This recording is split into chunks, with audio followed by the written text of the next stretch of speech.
ಇನ್ನೊಂದು ವಿಷಯ ಅವರ ಫ್ಯಾನ್ಸ್ ಪೇಜಲ್ಲಿ ತುಂಬ ಥ್ರೆಟ್ಟಿಂಗ್ ಮಾಡ್ತಾರೆ ಸರ್. ಏನೋ ಬಾಡಿಗೆ ಕಟ್ಟಿಲ್ಲ, ಇವ್ರ ಅಪ್ಪ ಕೊಟ್ಟು ಮಡಗಿದ್ನ ಕೇಳಿ ಸರ್. ಯಾವನಾರು ಇವ್ರ ಅಪ್ಪ ಏನಾರು ಕೊಟ್ಟು ಮಡಗಿದ್ನ ಅಥವಾ ಯಾವನ್ ಕೊಟ್ಟು ಮಡಗಿದ್ದ ನನ್ನ ಮಗನಿಗೆ ಕೇಳಿ ಫಸ್ಟು.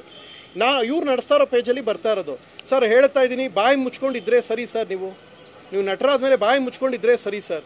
ನಿಮಗೇನೋ ಗೌರವ ಸರ್, ನಿಮ್ಗೆ ಗೌರವ ಕೊಟ್ಟೋಲ್ಲ. ಬೆಳಗ್ಗೆ ಎದ್ದು ಊಟ ಮಾಡಿ ತಿಂಡಿ ತಿಂದು ಮನಿಕೊಂಡು ಮನಗಿದ್ದದ್ದು ಮುಗಿದವ್ರೆ ಇನ್ನೂ 15-20 ವರ್ಷ ಕ್ರೇಜ್ ಇರುತ್ತೆ. ಇದು ಯಾಕೆ ಸರ್ ತೇಜೋದಿಗೆ ಈ ಮಟ್ಟಕ್ಕೆ ಇಳಿದ್ಬಿಟ್ರಿ?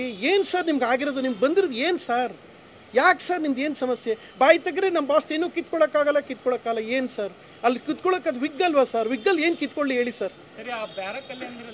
ಆ ಬ್ಯಾರಿಕಲ್ಲಿ ಅವನು ಸರ್. ಎಸ್ ಸರ್, ಹೇಳಿ ಸರ್, ಒಬ್ಬರು ಹೇಳಿ ಹಾಂ ಸರ್. ಒಂದು ನಿಮಿಷ, ಅವರಲ್ಲ ಸರ್. ಯಾಕೆಂದ್ರೆ ಅವ್ರ ಬ್ಯಾರಿಕಲ್ಲಿ ಇದ್ದವರು ನಮಗೂ ನಮ್ಮ ಬಾಸ್ ವಿಚಾರಕ್ಕೆ ಬಂದ್ರೆ ಹಿಂಗೆ ಮಾಡ್ತೀನಿ ಅಂತ ಅವ್ರ ಬ್ಯಾರಿಕಲ್ಲಿ ಇದ್ದವರೇ ಮಾಡಿದ್ದಾರೆ. ಅಂದರೆ ಬಹುಶಃ ದರ್ಶನ್ ಸರ್ ಮಾಡಿಸಿದಾರೆ ಅಂತ ನಾನು ಹೇಳ್ತಾ ಇಲ್ಲ. ಬಟ್ ಅವ್ರು ಬಂದು ಇದನ್ನು ಬಾಯಿ ಮುಚ್ಚಿಸ್ಬೇಕು. ಅವ್ರ ಬ್ಯಾರಿಕಲ್ಲಿ ಇದ್ದವರು ವೆಪನ್ ಮತ್ತು ಫೋಟೋ ತೋರಿಸಿದ್ದಾರೆ. ಯಾವ ಫೋಟೋ ಗೊತ್ತಾ ಸರ್?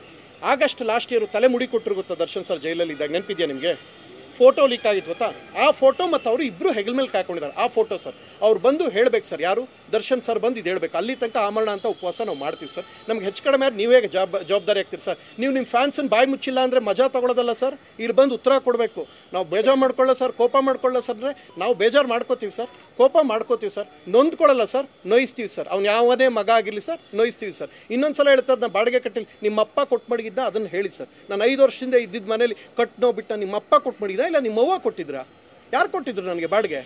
ಯಾರೋ ಕೊಟ್ಟಿದ್ರು ನಿಮಗೆ? ನನ್ನ ಮಕ್ಕಳ ಏನು ಅಂದ್ಕೊಂಡಿದ್ರು ನೀವು ಅಂತ?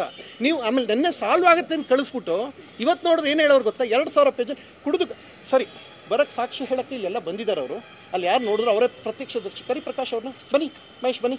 ಆ್ಯಂಡ್ ನಾನು ಇನ್ನೊಂದು, ಅಲ್ಲಿ ವೆಪನ್ನೇ ಬಂದಿಲ್ಲ ಅಂತ ಹೇಳಿದ್ರಲ್ಲ, ವೆಪನ್ ನೋಡಿದವರು ಕರೆಸ್ತಾ ಪ್ರೋಗ್ರಾಮ್ ಎಲ್ಲ ಇಲ್ಲೇ ಇದ್ದಾರೆ. ನಿಮ್ಮೆಲ್ಲ ಪ್ರಶ್ನೆಗೆ ಅವರು ಉತ್ತರ ಕೊಡ್ತಾರೆ. ಇನ್ನೊಂದು ಸಲ ನಾನು ತೇಜವಾದ ಹೇಳಿದ್ರೆ ನಿಮ್ಮ ವೈಯಕ್ತಿಕವಾಗಿ ಇಳಿತೀನಿ ಸರ್.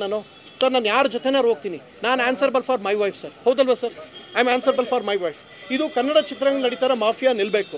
ಆ ಕಾರಣಕ್ಕೆ ಉಪವಾಸ ಮಾಡ್ತಾರೆ ಸರ್. ನಂಗೆ ಹೆಚ್ಚು ಕಡಿಮೆ ಆದರೆ ನೀವು ಕಾರಣ ಆಗ್ತೀರಿ ಸರ್. ಬಂದು ಸ್ಟೇಟ್ಮೆಂಟ್ ಕೊಟ್ಬಿಟ್ಟು ಪ್ರಥಮ ವಿಚಾರಕ್ಕೆ ಹೋಗಲ್ಲ ಅಂತ ಹೇಳಿದ್ರೆ ಸರಿ ಸರ್. ಇಲ್ಲ ಅಂತ ಹೇಳಿದ್ರೆ ಏನು ಸರ್? ಹಾಂ ಸರಿ, ದೂರಲ್ಲಿ ಏನು ಉಲ್ಲೇಖ ಆಗಿದೆ ಅಂತ ಹೇಳ್ತೀನಿ. 22 ಜುಲೈ 4 ಗಂಟೆಗೆ ಊಟಕ್ಕೆ ಅಂತ ಹೋದ ಸಮಯದಲ್ಲಿ ದೇವ್ ನಮಸ್ಕಾರ ಬರ್ಬೇಕಾರೆ ನಮ್ಮನ್ನು ಕಾರ್ ಹತ್ರ ರೌಂಡಪ್ ಮಾಡ್ಕೊಂಡಿದ್ದು ನಿಜ. ಅಲ್ಲಿಂದ ಬಲವಂತವಾಗಿ ಅವ್ರು ಇರೋ ಕಡೆಗೆ ಕರ್ಕೊಂಡೋದ್ರು. ಅಲ್ಲಿಂದ ಒಂದು 50 ಹೆಜ್ಜೆ ದೂರ ಕಾಡಾಗಿರೋದ್ರಿಂದ ಅಲ್ಲಿ ಎಲ್ಲ ಕಡೆ ಇದಿತ್ತು, ಗಿಡಗಳಿದ್ದು. ಅಲ್ಲಿ ವೆಪನ್ಸು ಜೊತೆಗೆ ವೆಪನ್ಸ್ ಅಂತೀನಿ, ಡ್ರಿಂಕ್ಸು ಮತ್ತು ದೇವಸ್ಥಾನದಿಂದ 50 ಹೆಜ್ಜೆ ದೂರದಲ್ಲಿ, ಇದು ದೇವಸ್ಥಾನ ಅಂದರೆ ಅಲ್ಲೆಲ್ಲ ಗಿಡಗಳ ಹಿಂಭಾಗ 50 ಹೆಜ್ಜೆ ದೂರದಲ್ಲಿ ಎಂಡ ಎಲ್ಲ ಇದು ಹಾಕೊಂಡು ಕೂತಿರು. ಅವ್ರು ಯಾರೋ ನನಗೆ ಗೊತ್ತಿಲ್ಲ, ಬಲವಂತವಾಗಿ ಕರ್ಕೋರು. ಸರ್ ಅವ್ರು ದೊಡ್ಡ ಹ್ಯಾಂಡು ಬನ್ನಿ ಅಂತ. ದೊಡ್ಡ ಹ್ಯಾಂಡು ಅಂದರೆ ಕೈಯೊಂದು 50 ಅಡಿ ಆಯ್ತಾ 70 ಅಡಿ ಆಯ್ತಾ ನಾನು ಕೇಳಿದೆ. ಇಲ್ಲ ಸರ್, ನಿಮ್ಮ ಸಿನಿಮಾಗೆ ಹೆಲ್ಪ್ ಆಗುತ್ತೆ ಬನ್ನಿ ಅಂತ ಹೋಗಿ ಕೂತ್ಕೊಂಡೆ. ನಮಗೆ ಗೊತ್ತಿಲ್ಲ, ಏನೋ ಮಿಸ್ ಹೊಡಿತಾ ಇದೆ, ಸ್ಮೂತಾಗಿ ಹ್ಯಾಂಡ್ಲ್ ಮಾಡಬೇಕು. ರೇಣುಕಾ ಸ್ವಾಮಿ ಅವ್ರು ಯಾವ ಸ್ಟೇಜಲ್ಲಿದ್ದರು ಆ ಘಟನೆ ಟಚ್ ಮಾಡಿ ಬಂದಿದ್ದೀವಿ ಸರ್. ಅದಕ್ಕೆ ನಮ್ಗೆ ಉರಿತಾ ಇದೆ, ಅದಕ್ಕೆ ಇಷ್ಟೆಲ್ಲ ಮಾತಾಡ್ತಾ ಇದ್ದೀವಿ ಸರ್. ನೀವು ಇನ್ನೊಂದು ಸಲ ನಮ್ಮ ವಿಚಾರಕ್ಕೆ ನಿಮ್ಮ ಹುಡುಗರು ಯಾರು ಬಂದರೆ ನೀವು ರೆಸ್ಪಾನ್ಸಿಬಲ್ ಆಗ್ತೀರಿ ಸರ್. ಮಗ ತಪ್ಪು ಮಾಡ್ರೆ ಅಪ್ಪನ ಕರೆದು ಉಗ್ಗಲ್ವಾ ಸರ್?